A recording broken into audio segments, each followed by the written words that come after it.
Hello everyone and welcome to my daily report market analysis videos with me, Richard Perry, market analyst at Hantec on Monday the 2nd of March. Well, we've had a significant move through markets in the recent few days really, but significant sell-off on Friday. There was a big move to the downside, actually then rallied into the close on Wall Street. Really interesting move because we saw comments from Jerome Powell who suggested that they were quite dovish actually. They were suggesting that the coronavirus was coming to a point at which it was going to affect economic activity. And subsequently, the markets took that as a dovish hint that the Fed could be on the brink of stepping in now. So there was a big rebound into the close on the S&P 500. Really strong move. I mean, a massive sell-off actually in the context of where gold was sitting.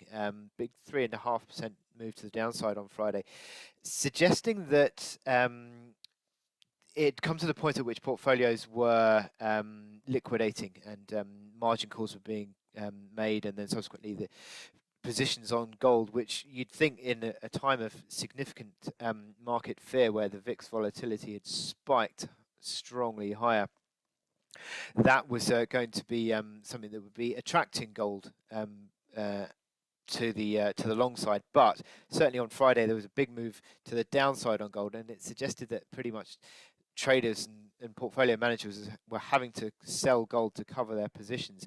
So subsequently we saw gold moving to the downside, but it's started to recover again. And interestingly enough, also we've started to see the oil price picking up. So risk appetite is also rebounding today. Let me zoom in a little bit there to see that rebound on oil. A little bit higher off the lows of the day, certainly, and trading higher at the moment. But given those dovish comments from Jerome Powell, the Treasury yields continue to fall away. We've seen certainly the 2-year falling quite strongly. Well, that on Friday closed at 87 basis points, now currently 73, so 15 basis points alone today. And actually, look at that, since in the last 2 sessions, up from they've actually lost almost 40 basis points. So really strong moves coming through the shorter end of the curve in the States. And that is helping to steepen the yield curve. 2-10 spread rising dramatically as the markets are factoring in ever more pricing for rate cuts from the Federal Reserve. So what we've seen today is a bit of a rebound on equities, but that early morning rebound has just dissipated. Look at that, DAX now trading 0.7% lower on the day. US futures were 1% higher. They're now pretty much coming back towards flat. So yeah, whether this is the turning point or not, it'll be very interesting to see. But at the moment, we're not really getting too much sustainable move to the upside through these markets, so perhaps not quite seeing the turning point yet, but dovish comments from Jerome Powell could certainly help to stabilize, if not turn the corner decisively. So in terms of data points today, well, I tell you what, I could show you probably the most interesting chart that I've got in my book at the moment, and look at that. Chinese PMI data. Look at the plummeting move on especially the services or the non-manufacturing PMI data you've got there, which has fallen to below 30, and incredible move to the downside there. 35 on the manufacturing. So Chinese economic activity falling off a cliff seemingly through that, but really strong move. And interesting that we've seen actually the European data today not really doing too badly at all. Let me show you the Eurozone PMIs. They came in at for the manufacturing actually a shade higher at 49.2, so still in contraction, but up from the flash reading. UK flash PMI was 57.1. That got revised higher. Sorry, 51.8, and that got revised down slightly to 51.7. But we're looking out for the US data this afternoon on the ISM.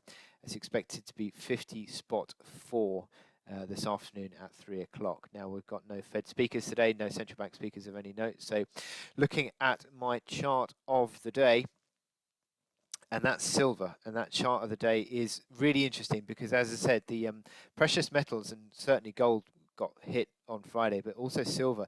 But that rebound that we're starting to see coming up from 1630, 1635, which if I zoom out, you can see here, is around about a massively important key support of 1650. If you see the market closing below that, that really is an outlook changer. But at the moment, it certainly looks as though that the momentum indicators, whilst obviously taking note of this decisive move to the downside in the past 4 or 5 sessions, are still actually not too badly off. You've got the RSI ticking back high. It's still above 30.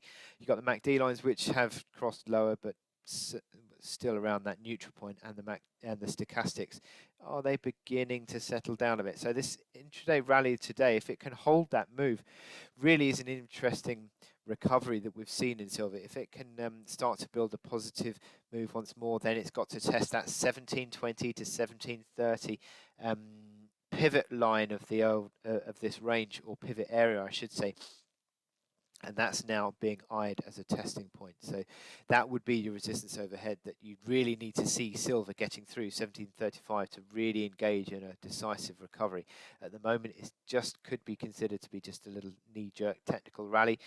And you can see here on the hourly chart that RSI back around the 50 point on the hourly. That seems to be where the rallies have tended to fall over in recent days, and obviously those MACD lines, are they about to roll over underneath neutral? So at the moment it is still just simply in the realms of being a near-term technical rally, but it needs to see the bulls sort of pulling through and having a test of the 1720 to 1735 resistance overhead to really suggest that there is a recovery potential on the way.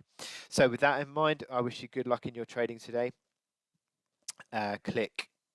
Sorry, let me just show you. Click here to subscribe to our analysis videos, and also go to our website to sign up for our webinars.